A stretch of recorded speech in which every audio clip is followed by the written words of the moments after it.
Finally રાત્રે તો 2 વાગે ભારે વરસાદ, વીજળી ને એવા તડાકા ને એવા ભડાકા ને એવો વરસાદ વરે કે વાત છોડી દો. કેમ છો યુટ્યુબ ફેમિલી? ગુડ મોર્નિંગ નહીં કહું કેમ કે વાગી રહ્યો 1 અને હું કહી રહ્યો બ્લોગ ચાલુ. તો ફાઇનલી જયમાં મોગલ જયરામાં ધણી. તો અત્યારે ફાઇનલી ભાઈ જો અત્યારે બધું સાફ કરી નાખ્યું. જો સવારના વહેલો ઉઠ્યો તો 6 વાગે એટલે બધું સાફ કરી નાખ્યું. જો અહીંયા કણ અમે રહીએ ત્યાં બધું સાફ થઈ ગયું. અને તમને બધાને જણાવતા કે આજે રાત્રે 2 વાગે આવ્યો તો ભારે વરસાદ. રાત્રે 2 વાગે ભારે વરસાદ આવ્યો હતો એટલે અમે અહીંયાથી અમે રાતે અહીંયા કને સુવા જતા ત્યારે જો કુદરાની લાવ્યું અહીંયા કને ના કરતા તમને કુદરત જોવા નહીં મળતા હોય. આગળના બ્લોગમાં દેખો તો દેખજો ત્રણ ખાટલા નહીં હોય. જો અત્યારે 3 ખાટલા છે. અને બીજું શું કે રાત્રે 2 વાગે ભારે વરસાદ થયો હતો. એટલે કે ભારે એટલે કે વીજળી અને એવું પણ થવા માંડ્યું હતું. એટલે 2 વાગે અમે અહીંયા કને રૂમે આવ્યા હતા. એટલે વરસાદ ખૂબ જ ભારે હતો. કાલે રાત્રે 2 વાગે જો અમે પહેલાં ગામમાં 11 વાગે ઉઠી બેસવા ગયા. પછી વરસાદ વર્યો એટલે પછી અમને એમ થયું કે હવે થોડાક હવે આપણે દુકાન તરફ દુકાનોમાં હેડા પર આટલી પ્રશ્ન નહીં કરી એમ. તો પણ અમે આવ્યા ત્યારે તો વરસાદ ચાલુ થઈ ગયો. તો પછી થોડી વાર આવ્યો પછી બંધ થઈ ગયો. એટલે અમારા મનમાં કે હવે નહીં આવે. તો પણ મારો બેટો વરસાદ પણ ભારે આવી ગયો હતો. પછી અમે સૂઈ રહ્યા એટલે 2 વાગે ચાલુ થયો. 2 વાગે ઉઠી તાર અમે દુકાન ભેગા થયા, સોરી રૂમ ભેગા. અને કાલે વિડીયો બ્લોગ નશો તો તે સારો 30 જણાવી દઈને ફાઇનલી પંખો ચાલુ કરો તો પેલો ખૂબ જ. તો કેમ તમે બધા મજામાં છો ને? તો અત્યારે જો અત્યારે અમારું પણ સામાન પણ અહીંયા બધું પડી જો.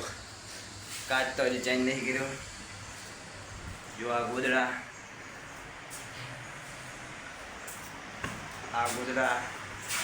ભૂલ્યો અથવા મોચો. જો આ બોર્ડ,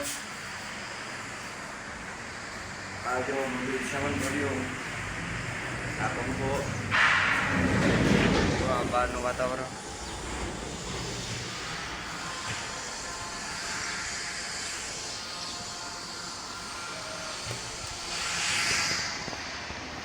સવારના બહુ મસ્ત સારું મોસમ હતું એમ કે અત્યારે પેલો ભણાવ પણ અત્યારે સવારના તો હું કામ ઉપર હતો એટલે ભણાવીને આવી ગયું. પણ અત્યારે રોજ મારે હમણાં 1 વાગે ટાઈમ મળે એટલે 1 વાગે બધા ખાવા જાય પછી હું જઉં એટલે હું બ્લોગ ભણાવું. હું આરામ નહીં કરતો કેમ કે આપણે હજી પાછળનું સપનું આખું પૂરું કરવાનું છે. ખુદની મહેનત ઉપર તો આપણે હવે સપનું પૂરું કરવા માટે તો રાતની મહેનત કરવી પડશે. અને રામાધાણીનો અને મોગલમાંનો હાથ માથે છે. તો પછી શું જિંદગીમાં પાછા ના પડે તો એ આપણે મહેનત કરીએ તો પછી આપણે પણ મોટા યુટ્યુબર બની જઈએ. અત્યારે કોઈ સૌરભ જોશીની કોઈ પહેલાં કોઈ યુટ્યુબર મોટા જન્મ્યા હતા નહીં. તેને એને કન્ટેન્ટ વિચાર્યું હોય બધું વિચારી તારે મોટા યુટ્યુબર બન્યા. એમને આપણે એમ વિચારવાનું, આપણે પાછું નહીં પડવાનું. 1 વર્ષથી મહેનત કરતો તો બી કે ભડાકા 0 એમાં સબસ્ક્રાઈબ લાગી ગયા. સબસ્ક્રાઈબ 3000 હતા અને 34,80,000 પબ્લિસિટી હતી. તો પણ કોપીરાઇટ લાગી ગયો એટલે એને મૂકી દીધી સાઇટમાં. પછી ચેનલને એડવાનું નહીં. અને રામાપીર અને મોગલમાં અને મારી કુળદેવી હડકઈ વિહત રામાપીર બધે કરી. અને અત્યારે મારી ચેનલ આ રાહુલ લોહાર બ્લોગ્સવાળી ચાલુ હોય એમાં તો બધા જાણતા સબસ્ક્રાઈબ કરતા હો.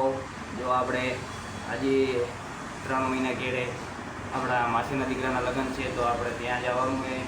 3 મહિના ભરીને એ પણ વ્લોગ આવશે. અને કાયમ ડેલી એક વ્લોગ તો કાયમ જ આવશે. તો આપણી મહેનત જો પૂરી લગાતાર યુટ્યુબ ચેનલની અંદર હોય તો માતાજીનો 50% હાથ તો માથે દોડે. 50 ની 100% મારા મતલબ 100% તો માથે હાથ માતાજીનો હોય.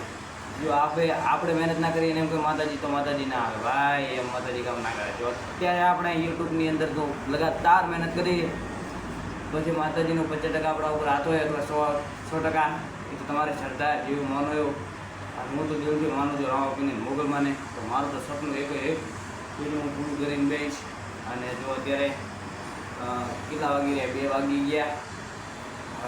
1:30 વાગે બ્લોગ ચાલુ કર્યો હતો. સોરી, 1 વાગે બ્લોગ ચાલુ કર્યો હતો ને અત્યારે 1:30 વાગી રહ્યો છે. ફાઇનલી આટલા બ્લોગ સમાપ્ત કરું છું. કેવો લાગ્યો લાઈક શેર અને સબસ્ક્રાઈબ કરવાનું ભૂલતા નહીં. જય મા મોબાઈલ જય રામાધણી.